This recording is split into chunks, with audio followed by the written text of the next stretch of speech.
রাবণ অসময় করলি কেন আমাকে স্মরণ? মা আমি বড় বিপদে পড়েছি মা। এই লক্ষণের রাজা পরাজয় হয়েছি, হনুমানের কাছে অপমানিত হয়েছি। এখন বলে দে মা, ওই ময়দানের দান শক্তিশালী বানকে নিয়ে আমি কেমন করে কোনো যুদ্ধে যেতে পারি? রাবণ আত্মঅহংকার অহংকার করে মা মা বলে রাখতে রাখতে যখন যাবে বানালে মা তোমার সঙ্গে কথা বলবি, আমায় আশীর্বাদ করে দে মা। আমি যেন শক্তিশালী বানকে নিয়ে পুনরায় রণ করতে যেতে যাও। যখন অবনত মস্তকে বানালে গিয়ে অনেকজনে নিতে বলছে, মা শক্তিশালী কথা বলে জননী আমার।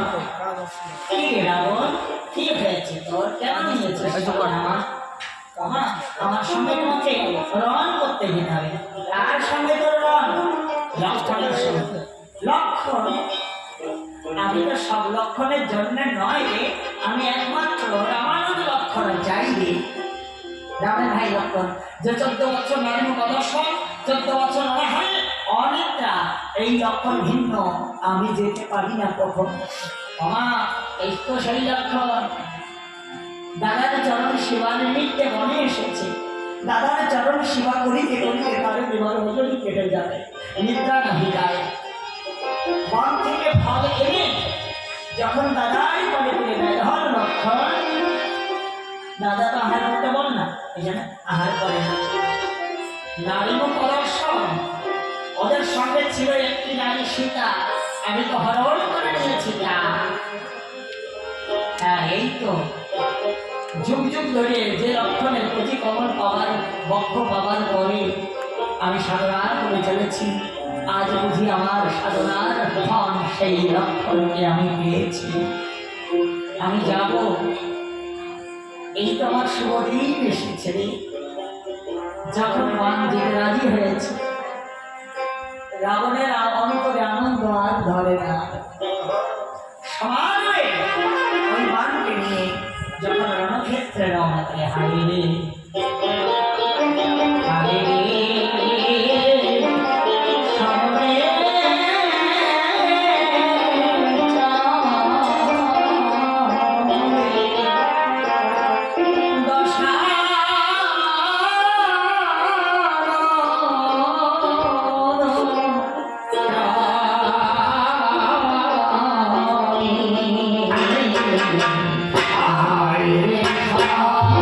Oh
আমার সম্ভব হতে এক পদ দূরে যেতে পারবে না। মুখোমুখি দাঁড়িয়ে আছে হনুমান গিয়ে যখন প্রভু রামচন্দ্রের চরণে জানিয়েছে, প্রভু ঠাকুর লক্ষণকে শক্তিশালী বাণের কবল থেকে রক্ষা করল। ভাই ভাই বলতে বলতে বাণের সম্মুখে দাঁড়িয়েছে। অনজনকে বলছি, শক্তিশালী বাণ, তুমি আমার ভাই লক্ষণকে ক্ষমা করিয়ে পতিত হও আমার বক্ষ মাঝারে। তোমার নিরার আঘাত আমার ভাই যে শুনতে পারবে। মুক্তিবন্ত বাণ বলছে, প্রভু সৃষ্টির প্রারম্ভে যেদিন আমাকে ব্রহ্মাদেবকে সৃষ্টি করেছিলে, সেদিন তো তুমি বলেছিলে এটা যুগে তোমার ভাই লক্ষণের প্রতি কমল বক্ষ আমায় কিছু সময়ের জন্য দান করবে।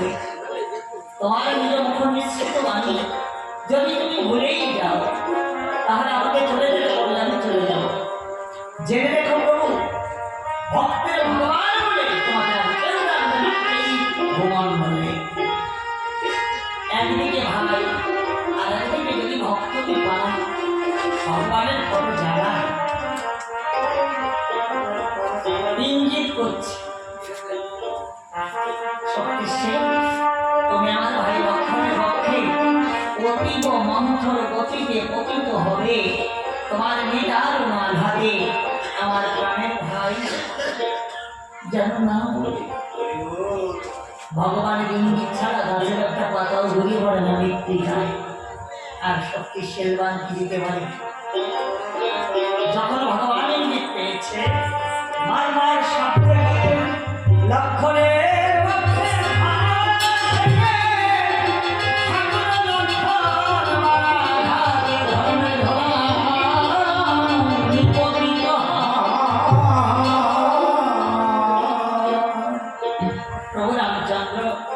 ছুটে গিয়ে ভাই লক্ষণকে বক্ষে নিয়ে চোখের জল বক্ষ প্লাবিত করছে।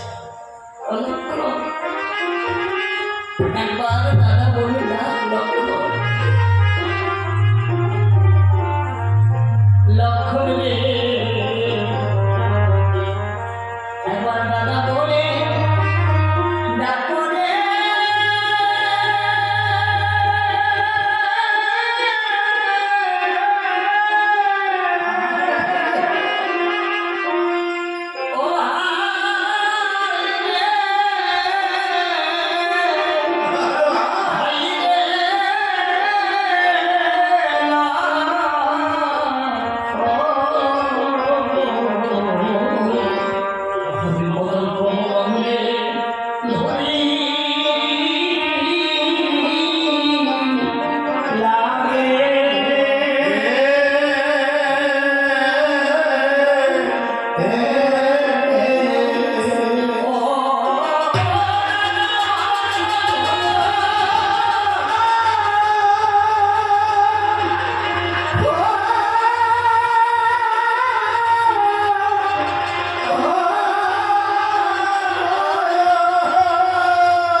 শরীরে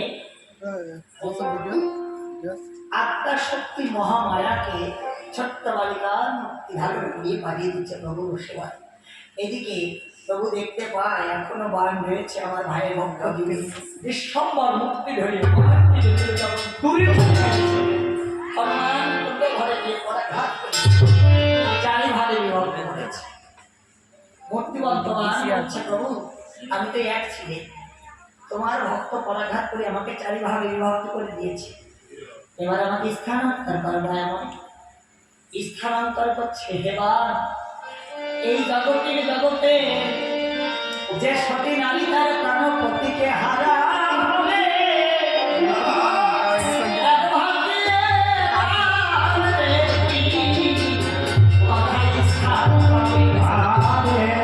আর জগতে যেজন তার ভাঙ্গিনী সহধর্মী হারিয়ে যাবে সেই অভাগার মস্তকে গিয়ে এক ভাগ আশ্রয় পাবে। আর এই জগতে যে জনক জননী তার প্রাণের সন্তান সন্ততি হারা হবে পরে সেই অভাগের পক্ষে গিয়ে আশ্রয় পাবে। পারবে এই জগতে যে তার প্রাণের বাড়িকে হারা হবে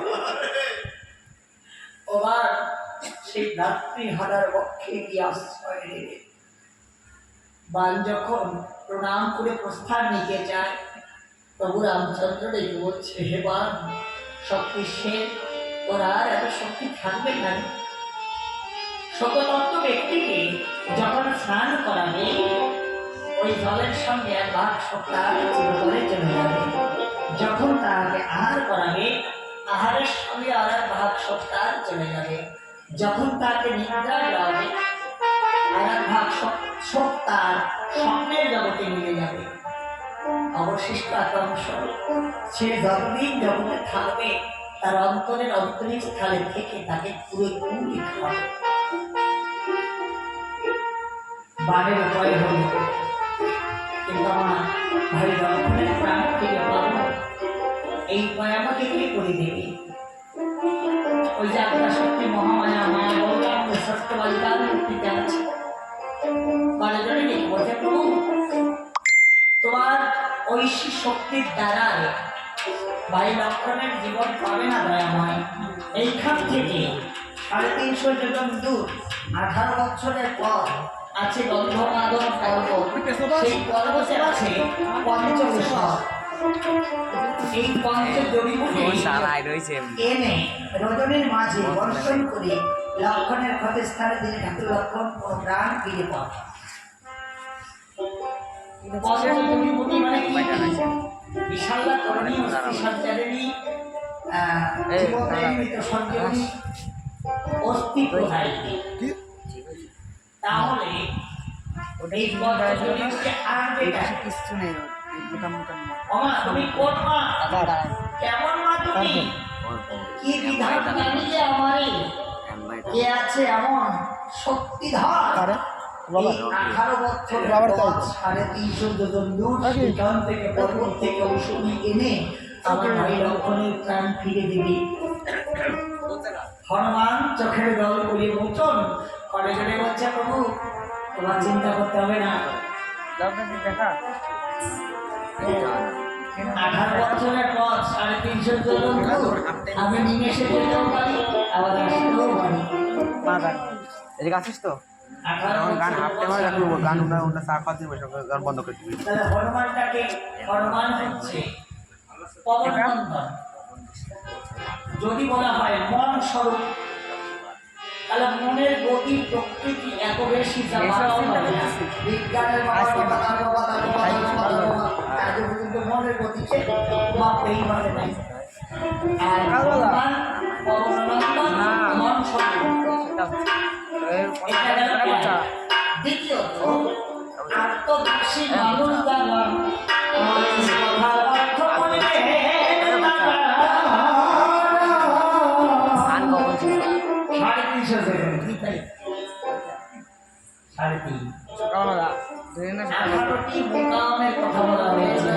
যা আমার থেকে আপনারা 10টাতে এখনই গেছে সাধুগুরু পরম বৈষ্ণব যারা এই কথার অর্থ বোঝেন তারা চোরাই চোরামণি প্রভরম দেখি তার মধ্যে মহাবিষ্ণু পায়ে নমঃ সতি